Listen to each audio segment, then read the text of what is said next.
Abri, Senhor, os meus lábios e minha boca anunciará o vosso louvor. Glória ao Pai, ao Filho e ao Espírito Santo, como era no princípio, agora e sempre. Amém. Hoje, 8 de março, nós celebramos o Dia da Mulher. Por isso, vamos trazer presente para a nossa oração todas as mulheres do mundo.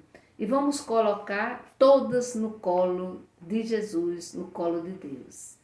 Tem uma canção do Frei Jurandir que diz o seguinte: mulher semente regada e exposta ao sol, que gera a vida no riso e na dor, no calor materno das mãos do Criador.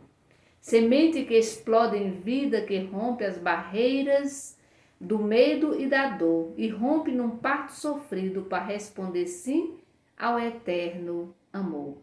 Rompe a terra e se rasga, deixando a vida surgir. Rebento do grão germinado, doado, vivido, vai sempre existir. Busca no vento e no tempo, no pouco de tempo, responder sim. Sua vida tem 3 momentos: um eterno acolher, um gerar e um doar. Parabéns para todas nós, mulheres. Em nome do Pai, do Filho e do Espírito Santo. Amém. Vamos pegar a nossa Bíblia e vamos refletir o Evangelho que está em Mateus, capítulo 20, do versículo 17 ao 28. Ouvi, irmão, irmã, a palavra do Santo Evangelho, escrito por Mateus. Glória a vós, Senhor. Enquanto subia para Jerusalém, Jesus tomou consigo os 12 discípulos em particular.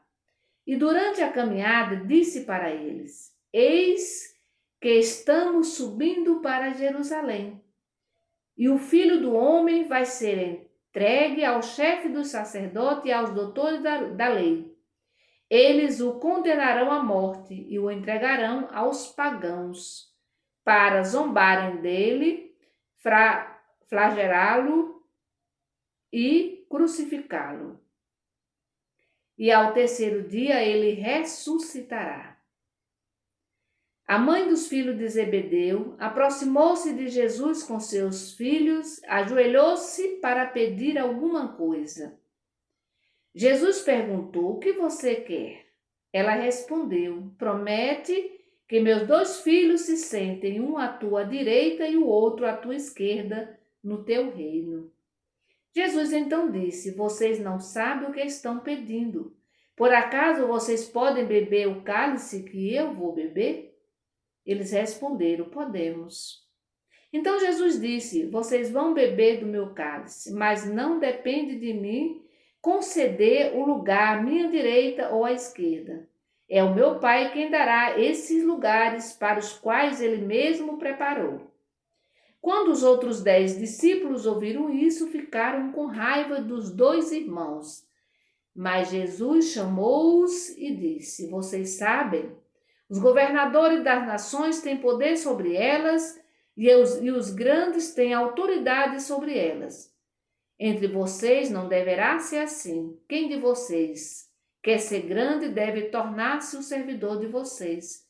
E quem de vocês quiser ser o primeiro deverá tornar-se o servo de vocês. Pois o Filho do Homem não veio para ser servido.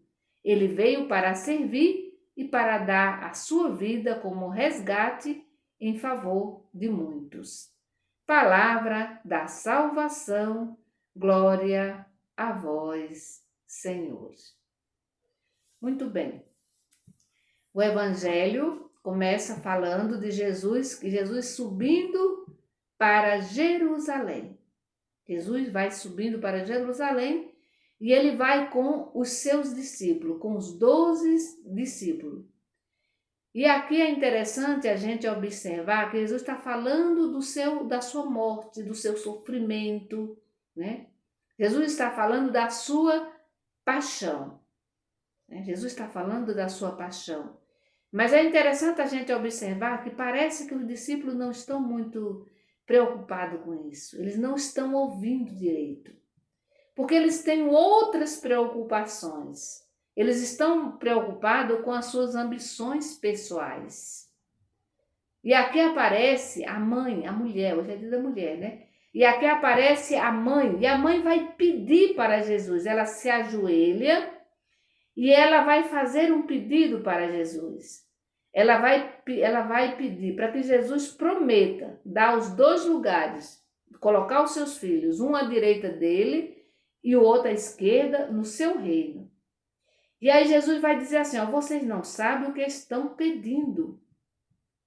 Vocês não sabem o que vocês estão pedindo. Por acaso vocês podem beber o cálice que eu vou beber? Quando se fala de cálice aqui, é o cálice do sofrimento, é o cálice da dor, né? Da cruz. Jesus está falando aqui do sofrimento dele. E aí, eles falam como se fosse da boca para fora. Eles não estão nem prestando atenção no que Jesus está falando. E aí todos respondem ao mesmo tempo, podemos. Então Jesus vai dizer assim, olha, vocês vão beber do meu cálice, e vão beber mesmo, porque a gente sabe que depois, né, da ressurreição, eles vão, né, que Jesus aparece, né, para todos eles, aí sim eles vão para a missão e todos eles, né, passam também por sofrimento e quase todos são mortos por causa do evangelho, né, por causa da missão. E aí Jesus vai dizer assim, olha, mas isso não é uma tarefa minha, não é minha missão. Essa é uma missão do Pai. É o Pai quem dará esses lugares àquele para os quais Ele mesmo preparou.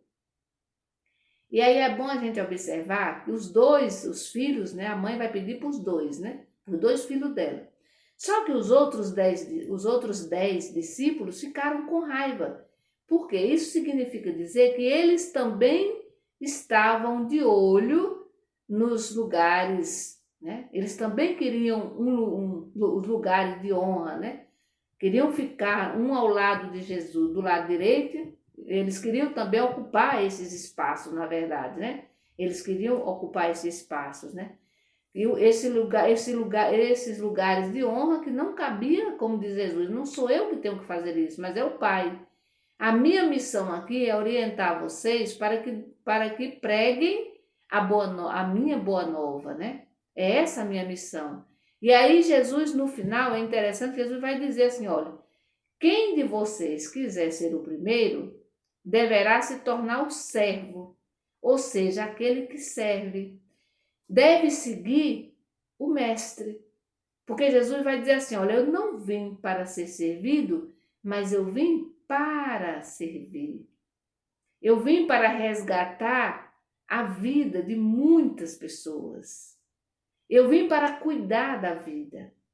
Essa deve ser a nossa missão. Jesus disse isso para os discípulos e ele diz para nós hoje.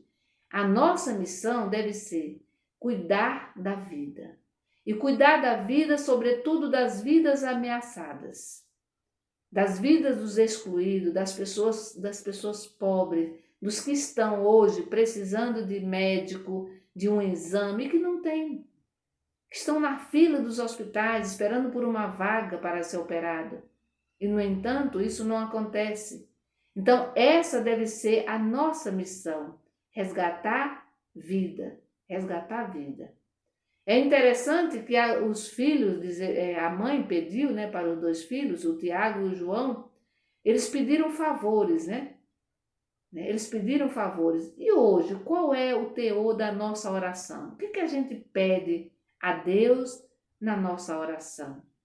E como é que eu acolho o sofrimento? Os sofrimentos, né? As dores que acontecem na nossa vida. Como é que na nossa vida? Como é que eu acolho esse sofrimento? Como é que eu acolho essas dores? Veja que os discípulos, eles fizeram de mudo, né? Ou de surdo. Não escutaram Jesus, porque Jesus estava falando do sofrimento. Né? E muitas vezes pode acontecer com a gente, né? A gente às vezes não coloca, tira os pés, na verdade, da realidade. O sofrimento está aí, a gente não quer saber, a gente não quer enxergar, não quer ver. Então, como é que eu acolho, né, o sofrimento? Como é que eu acolho as dores que acontecem na minha vida? Como é que eu acolho tudo isso, né? Como é que eu acolho esse sofrimento na minha vida? E qual é o que é que eu peço, o que é que eu estou pedindo a Jesus no meu dia a dia, na minha oração? O que é que eu peço a Jesus? A gente viu que os discípulos estavam pedindo, né, lugares de honra, né? Mas e o que é que eu peço a Jesus hoje? O que é que eu estou necessitando e que eu quero, neste momento, pedir a Jesus? Que o Senhor Jesus, nesse dia de hoje, dia da mulher, que Ele nos abençoe, né? Que Ele nos abençoe, Ele nos conceda a graça de vivermos, né, cumprindo sempre a nossa missão, a missão a mesma missão, né, que Jesus assumiu e que deixou para nós. E que a gente seja também simples, humilde, né, servidora, servidor do irmão e da irmã. Em nome do Pai, do Filho e do Espírito Santo. Amém. Bendigamos ao Senhor e demos graças a Deus.